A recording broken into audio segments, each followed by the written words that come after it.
So I got my spark plugs out of my 3.6 liter Pentastar on the 2013 Dodge Ram. I had a P304 misfire, cylinder 4 misfire code, and I also had a P0300, I believe, P300. It's a multiple cylinder misfire. Anyways, this is what I found. This is cylinder 4, and also in cylinder, I believe it goes on the left side from the front of the engine, 135 on the left. So 135 here, and then 246. So again, that's 135, 246. I had on cylinder 5,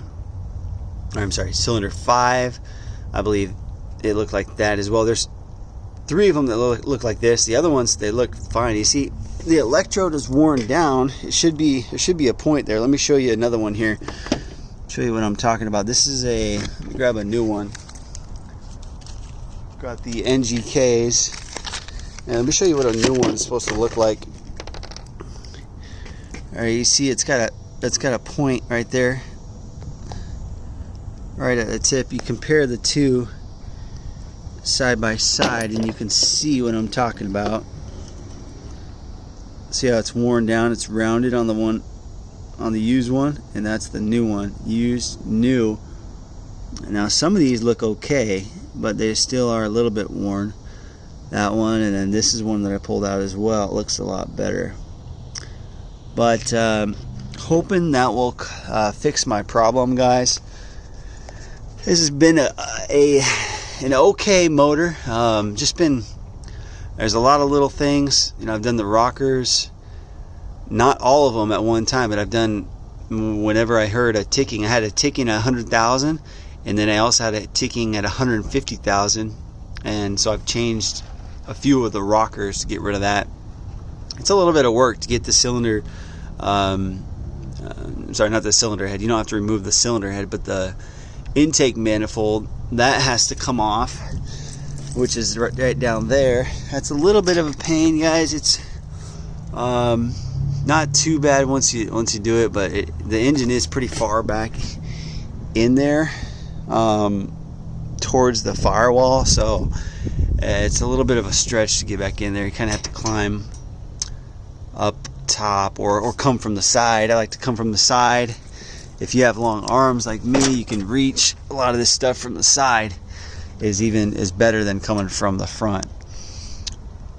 I also had a crankshaft P0339 code that I did replace, and looks like that code has gone away, so that fixed one of my problems. And I was having a stumbling, and it would go into limp mode sometimes when I just lightly accelerated when I was on the highway, or if I accelerated hard from lower speeds.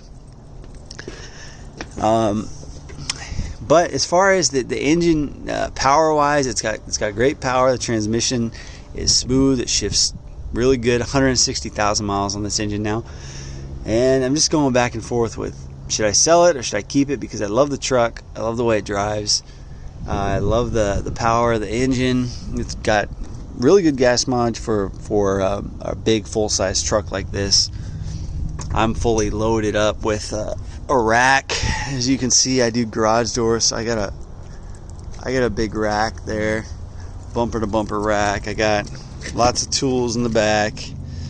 I mean, I got this toolbox here, which is usually loaded up with springs. And my truck's a mess right now. I gotta go through it and clean it up, but a lot of weight that's added, and I'm getting, I can get up to about 18-19 miles per gallon on the highway, which is pretty darn good for a full-size pickup. So overall, happy with the truck,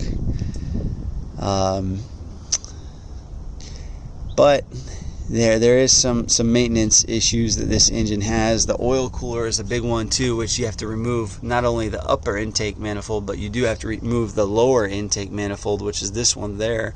And the oil cooler assembly is part of your oil filter housing, and that I've already replaced that as well. That was a $300 and something part from Mopar, and I just decided to go with OEM. It does have a warranty on it. If it should ever fail, I can take it back. But they are prone to warping. It's a common problem on the 3.6, and it's a pain in the butt. It's a big mess because oil just leaks from the oil cooler, and it will go down in this galley here. That's why it's all nasty. That was all filled with oil when I removed it and switched it. So there are some maintenance items that need to be addressed, but I don't see any reason, if you take care of the maintenance issues and take care of those things, why this engine can't run for 200,000-300,000 miles or more. So guys, drop a comment if you have any questions on this. Like I said, I'm replacing the spark plugs, and I will maybe make an update video to let you know if it got rid of that misfire.